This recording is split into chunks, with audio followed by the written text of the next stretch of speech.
Welcome to the channel बच्चों। आज हम समग्र मान का एक बहुत ही इम्पोर्टेंट घटक जिसे हम कहते हैं उपभोग फलन कंजम्पशन फंक्शन, आज हम उसके बारे में जानने की कोशिश करेंगे। और मैं आपको यकीन दिलाती हूँ कि इस वीडियो को थोड़ा ध्यान से आप देखिए, आपको उपभोग फलन, उससे जुड़ी हुई बातें और उसका चित्र सब कुछ वीडियो देखते ही याद हो जाएगा। तो सबसे पहले बात कर लेते हैं कि उपभोग फलन क्या होता है। नाम जितना कठिन है बच्चों, उसका एक्सप्लेनेशन उतना ही सरल है। जैसे विभिन्न आय के स्तर होते हैं ना, कोई 500 कमाता है, कोई 1000, आई थिंक मैं कम बोल रही हूँ, कोई 5000 कमाता है, कोई 10,000 और कोई 15,000। तो अलग अलग आय स्तर पे बच्चों वो अपने उपभोग पे जो भी खर्च करते हैं, तो उनके आय और उनके उपभोग, इन दोनों के बीच के संबंध को ही हम उपभोग फलन में देखते हैं। और आपको पता है, ये सपनों की परियों की कहानी के जैसे बहुत सारे इंटरेस्टिंग फैक्ट अपने अंदर छुपाए हुए हैं उपभोग फलन। जैसे मैं आपको पहला इंटरेस्टिंग फैक्ट ये बताती हूँ कि जरा इसको देख लीजिए आप। यहाँ पे y है आय हमारी और ये c मतलब है उपभोग।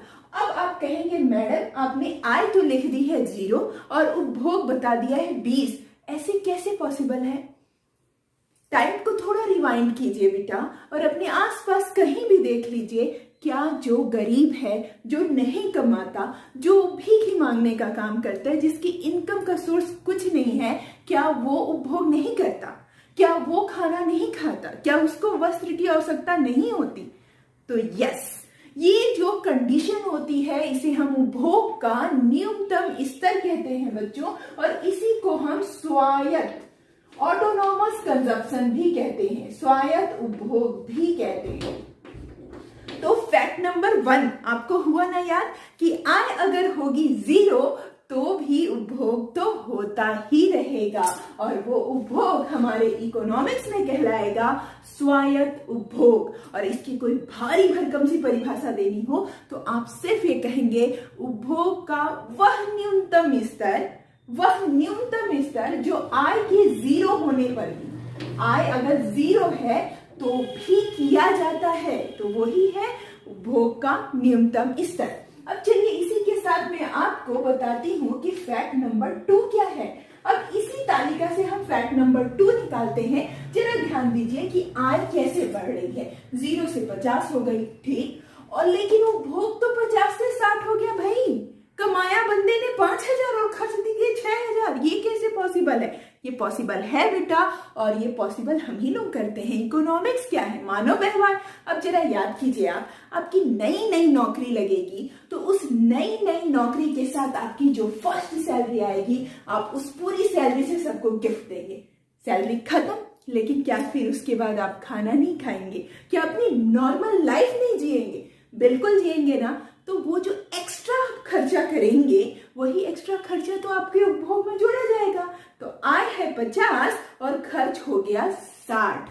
तो इससे इंपॉर्टेंट फैक्ट ये निकलता है कि भले ही लोगों की आय बढ़ती रहती है, तो लोग सबसे ज्यादा उपभोग पे खर्च करते हैं, आय से भी ज्यादा उपभोग पे खर्च करते हैं। तो फैक्ट नंबर 2 याद रखिएगा, अगर किसी व्यक्ति की आय 0 से कुछ भी बढ़ती है, ठीक, आपकी खुद की नौकरी याद रखिएगा, जब लगेगी तो मेरी बात, ठीक, तो उस कंडीशन में व्यक्ति का जो उपभोग स्तर होता है वो ज्यादा होता है। और यही सारे क्वेश्चन, बस इतनी ही माइन्यूट सी चीज किसी कंपटीशन एग्जाम में बड़ी घुमा कर एक कठिन क्वेश्चन बनाकर दे देती है कि आय में परिवर्तन का उपभोग पर क्या प्रभाव पड़ता है। अरे भाई, आय में परिवर्तन का उपभोग पर 2 तरीके से असर पड़ता है। पहला असर ये कि उपभोग क्या होगा? ज्यादा, और ज्यादा होते होते बच्चों एक ऐसे लिमिट पे आ जाता है ना, जहां पर आय और उपभोग हो जाते हैं बराबर। इस तालिका में ही देख लीजिए फैक्ट नंबर 3 कि आपकी आय कंटिन्यूअस आ रही है, आप उपभोग भी कंटिन्यूअस कर रहे हैं, तो चलिए ठीक है, माना ना, आपकी सैलरी आई, आपने पहली बार में बाइक खरीदी, दूसरी बार में फ्रिज खरीदा, तीसरी बार में कार खरीदा, सब खरीद लिया। अब क्या खरीदोगे? तो आप वहां से बचत की सोचने लगोगे बेटा, और जब आप बचत की सोचने लगोगे तो आपका उपभोग खुद ही कम होने लगेगा, और फिर वो एक कंडीशन ऐसी आएगी जब वो आय के बराबर हो जाएगा। और आय के बराबर होने के बाद जब नेक्स्ट सैलरी मिलेगी ना तो कहोगे सब तो हो गया है, 20,000 जमा कर देता हूं। तो वो जब जमा करोगे ना तो आपको अगला इंटरेस्टिंग फैक्ट नंबर 4 देखने को मिलेगा कि आय के लगातार बढ़ने पर लोगों का उपभोग धीरे धीरे कम हो जाता है। और अब आप समझ गए ना क्यों? आपके खुद के बिहेवियर के कारण। पैसे पहले मिले, आपने खूब खर्चे, खूब चीजें खरीदी, फिर धीरे धीरे आपको समझ में आया सब तो हो गया मेरे पास, और लास्ट में जब सब हो गया तो चलो भाई बचत कर लेते हैं। यही सेम चीज बच्चों हम उपभोग फलन के अंतर्गत उसकी आवश्यक बातों में याद रखते हैं। फैक्ट नंबर 1 कि जब आय 0 हो तो भी उपभोग होता है और इसे हम ऑटोनोमस कंजप्शन कहते हैं। फैक्ट नंबर 2 कि आय के बढ़ने के साथ उपभोग थोड़ा ज्यादा बढ़ता है। फैक्ट नंबर 3 कि एक ऐसा बिंदु हर किसी की लाइफ में आता है। ऐसा बिल्कुल मत सोचिएगा कि किसी रतन टाटा या अंबानी ग्रुप के किसी मालिक के लाइफ में ये बिंदु नहीं आए, ये ह्यूमन बिहेवियर है। बिल्कुल ऐसा ही होता है कि एक कंडीशन ऐसी आती है जब उपभोग जो है वो आय के बराबर हो जाता है बच्चों। और नेक्स्ट आपको सिर्फ इतना याद रखना है उपभोग फलन से बात कि आय अगर लगातार बढ़ रही है तो आय के लगातार बढ़ने पर धीरे धीरे उपभोग कम होने लगता है। और इसको ही कोई अलग सा क्वेश्चन बना के पूछे तो मेरे बच्चे क्या जवाब देंगे? हाँ भाई होगा ही, क्योंकि खा पी लेने के बाद बचत शुरू होती है। तो इस तरीके से बचत जो है वो शुरू हो जाएगी। अब बात कर लेते हैं यहीं पे खत्म। ये तो हुई उपभोग फलन से जुड़ी हुई बातें। और आपको ये चीज लिखनी कैसी है भैया? तो आपको ये चीज लिखनी है कि उपभोग डिपेंड करता है, फलन होता है वाई के, मतलब आय के ऊपर निर्भर करता है उपभोग। उपभोग अगर 0 है एकदम तो ऐसा तो हो नहीं सकता। आय अगर 0 है तो भी उपभोग अपने न्यूनतम स्तर पे होगा। आय जैसे जैसे बढ़ती जाएगी उपभोग भी बढ़ेगा और एक समय पे बराबर होने के बाद वहां से वो होने लगेगा कम। तो उपभोग फलन का समीकरण है बच्चों C = फंक्शन I। और आप लोगों ने जिन्होंने मेरे वीडियोस लगातार देखे हैं वो सभी जानते हैं कि मैं फलन को इसी बात से आपको समझाती हूँ कि फलनात्मक संबंध का ही अर्थ होता है प्रभावित करना, इम्पैक्ट डालना। तो आपको याद रखना है कि उपभोग पर प्रभाव पड़ता है आय का। अब इसी बात को एक छोटे से और अच्छे से हम डायग्राम से बताएंगे बच्चों, और इसके बाद हम इसके समीकरण की भी बात करेंगे। बहुत आसान है, आई होप आपको याद हो गया होगा। पॉइंट नंबर 1, 2, 3 और 4। अब चलिए हम बना लेते हैं एक उपभोग फलन रेखा। तो दोनों बनानी पड़ेगी बच्चों, y भी दिखाना पड़ेगा आपको और c भी दिखाना पड़ेगा। लेकिन एक बात जो आपको बहुत ध्यान रखनी है कि आप जब उपभोग को दर्शाएंगे तो ये 0 वाली कंडीशन भी रहेगी उसमें, ठीक? जैसे मैं यहाँ पे अभी 20-20 का डिफरेंस ले रही हूँ फटाफट। ये हो गया मेरा 80, लंबा जाना पड़ेगा 100, ये यहां से भी रब करना पड़ेगा। आप लोगों ने तो नोट कर ही लिया होगा 120, 140। ओके, और इधर हम दिखा देते हैं भाई आय को। यहाँ पे भी हम ले लेते हैं 20-20 का डिफरेंस, 40, 60, 80, 100, 120, 130 एंड 140 एंड 160। ओके, ये रहेगा। अब आपको आय को दर्शाना है, तो आय को दर्शाने का एक ही, ये तो बढ़ती हुई है, ठीक? आप यहाँ जो बिंदी है उसे लगा लीजिए अपने डायग्राम के लिए 100 एंड देन 150। तो जब भी आप आय को बनाएंगे बच्चों, आपको याद रखना है कि आय की जो रेखा आप बनाएंगे वो आय की रेखा 45 डिग्री की होनी चाहिए। अब क्वेश्चन नंबर 1, मैडम 45 डिग्री की ही क्यों? तो ये बात याद रखिएगा बेटा कि किसी भी रेखा को जब इकोनॉमिक्स में 45 अंश का दिखाया जाता है तो उस रेखा को हम होमोजीनियस मान लेते हैं, समरूप मान लेते हैं। और जब हम बात कर रहे हों उपभोग फलन की या बचत फलन की, तो चूंकि ये दोनों आय से प्रभावित होते हैं तो इसलिए हम यहाँ पर आय रेखा को 45 अंश का रखते हैं। और इसके नेक्स्ट जब मैं आपको जीडीपी का संतुलन बताऊंगी, अल्पकालीन संतुलन, तो आय बराबर जीडीपी होगा। दैट्स वाई वहां पे भी हम 45 डिग्री का ही रखेंगे। तो पॉइंट टू बी नोटेड, और भूलना नहीं है और ध्यान देना है कि 45 अंश की रेखा ही आय के लिए आप बनाओगे। अब यहाँ पे जब आप उपभोग को बताना शुरू करोगे बेटा, तो उपभोग शुरू हुआ है 20 से, तो आप उसको 0 से नहीं ले सकते। आप 20 से जब इसे आगे बढ़ाओगे, मैं यहाँ पर अनुमानित कर रही हूं, आप सभी ग्राफ को खींच के बनाइएगा। तो जब आगे बढ़ाओगे ना, तो ये रहेगी y और ये रहेगी c रेखा। ये हमेशा उपभोग आय से ऊपर की तरफ होती है। और ये कंपटीशन एग्जाम और आपके बोर्ड एग्जाम का भी बड़ा फेवरेट क्वेश्चन है कि वो डायग्राम देके पूछता है कि हमेशा उपभोग जो है रेखा आय की रेखा से ऊपर क्यों होती है। तो आपको ये फैक्ट वहां पे बताना है कि व्यक्ति की आय भले ही 0 हो, लेकिन वो उपभोग करता है और उसे हम ऑटोनॉमस उपभोग या स्वायत्त उपभोग के नाम से जानते हैं। इसलिए हमेशा स्टार्टिंग में उपभोग की रेखा आय की रेखा से ऊपर होती है। उसके बाद बच्चों जो दूसरा क्वेश्चन आता है कि व्हाट इज दिस, ये क्या है। तो ये सम विच्छेद बिंदु या ब्रेक इवन पॉइंट है। अब ये जो ब्रेक इवन पॉइंट है वो उस जगह को बताता है बेटा जहां पर आय और साथ ही साथ समझिए कि उपभोग दोनों बराबर हो गए। मतलब ये जो कंडीशन है ना, ये कंडीशन को बताने का काम करेगा कौन, ये ब्रेक इवन पॉइंट। और इस चित्र से जो तीसरी बात आपके सामने निकल के आएगी बेटा वो यही है कि आप बताओगे कि शुरू में तो उपभोग ऊपर रहता है। देखिए ये सी फंक्शन रेखा है और ये क्या है, वाई फंक्शन रेखा। तो शुरू में तो उपभोग ज्यादा होता है, लोगों की आय जैसे जैसे बढ़ती है लोग उपभोग ज्यादा करते रहते हैं, लेकिन बाद में वही जो है उपभोग कम हो जाता है और आय ऊपर चली जाती है। तो इससे निकल के आएगा हमारा लास्ट फैक्ट कि लगातार आय के बढ़ने पर उपभोग धीरे धीरे होता है कम। और क्या बढ़ती है बच्चों, तो तब बढ़ती है बचते में। इसे हम बड़ी आसानी से उपभोग फलन को बता देते हैं। लेकिन ये यहीं पे खत्म नहीं होता।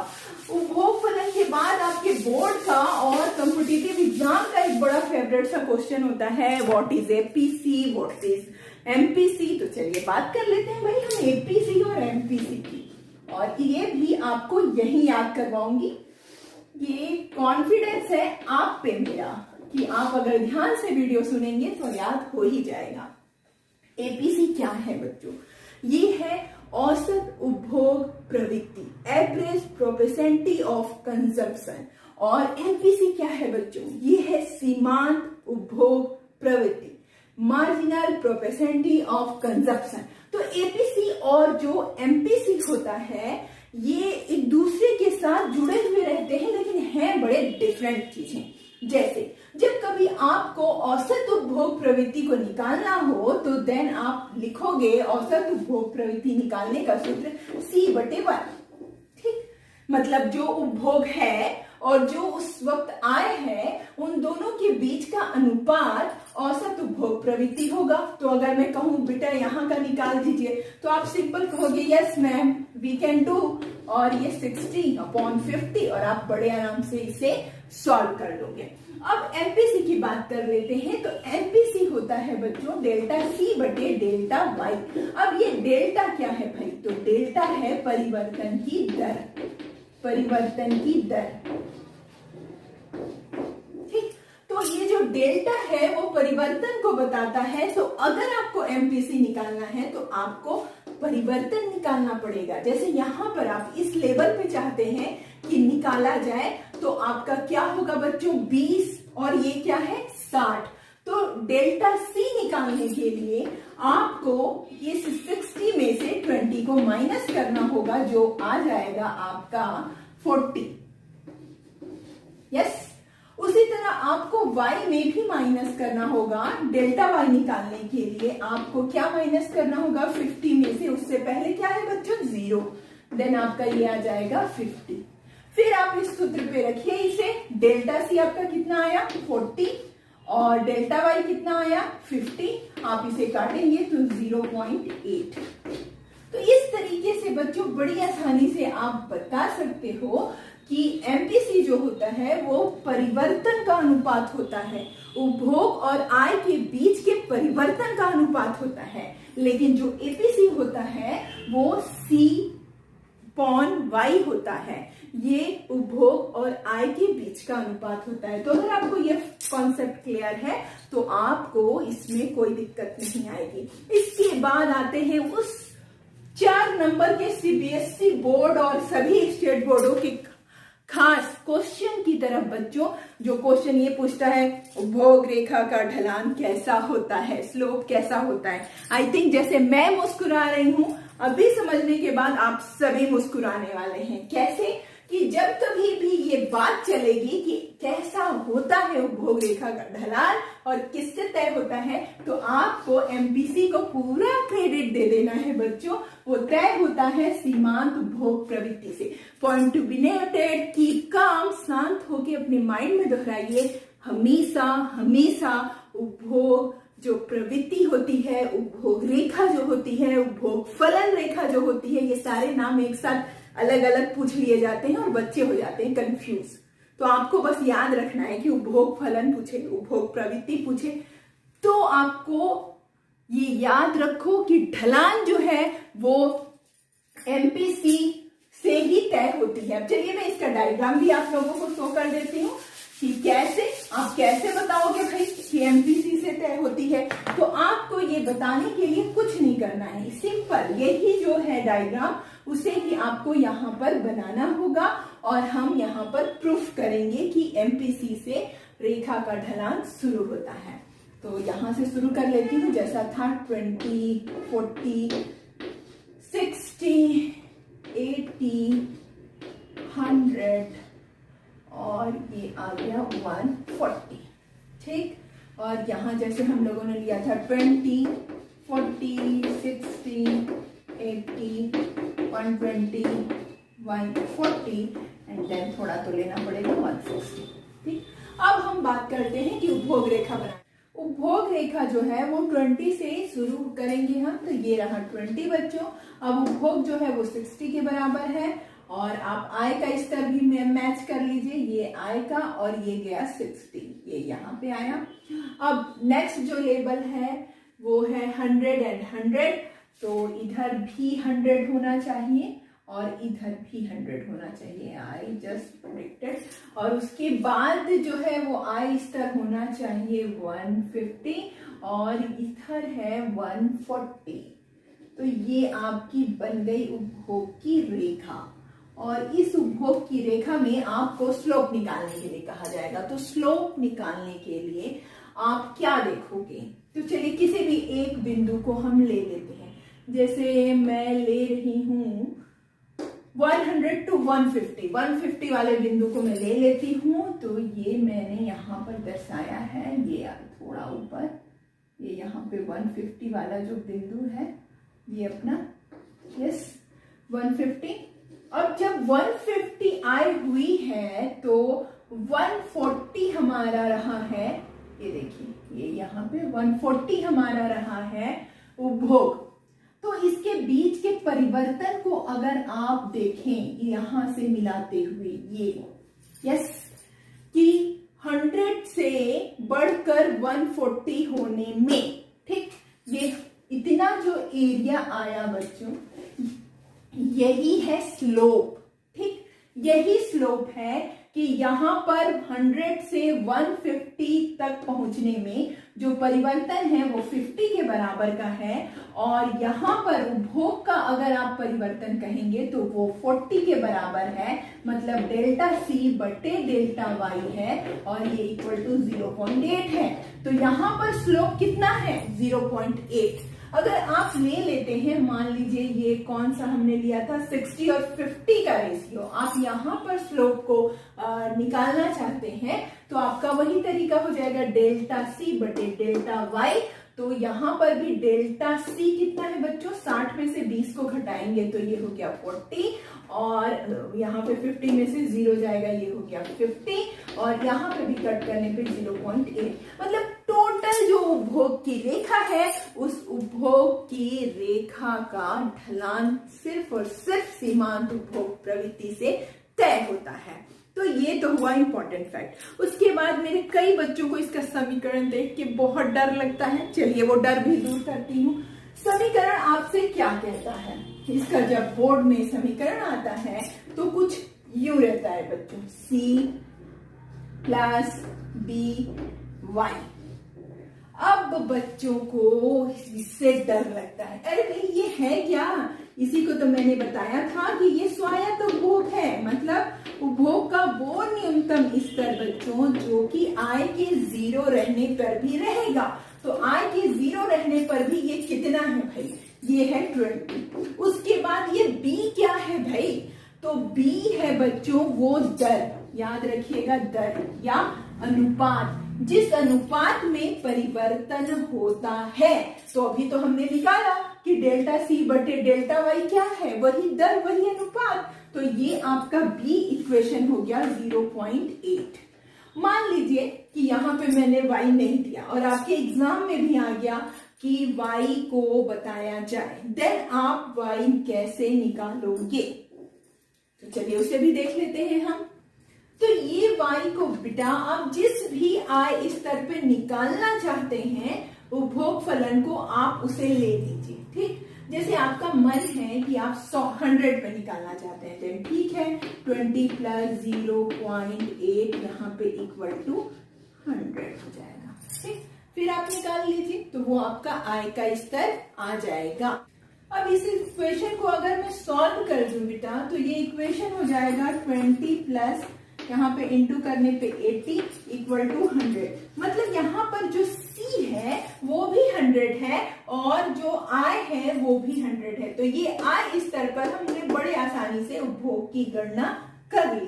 तो इतना ही आसान होता है। अब आपको कोई 150 का कहे तो 150 में भी सेम इक्वेशन रख दीजिए। भाई इक्वेशन रखने में आपको 20 को भूलना नहीं है, 20 एकदम आपके साथ साथ परछाई की तरह चलेगी। या जो भी आपको तालिका में मिलेगा बच्चों उसमें देख लेना कि आय के स्तर के बगल में अगर 0 के बगल में 20, 30 जो लिखा है ना वही आपका ऑटोनॉमस कंजप्शन है, स्वायत्त उपभोग है, तो उसको तो छोड़ना नहीं, ठीक। फिर परिवर्तन की दर डेल्टा सी बटे डेल्टा वाई से निकाल लेना और फिर इस इक्वेशन को बड़ी आसानी से हम सॉल्व कर लेते हैं।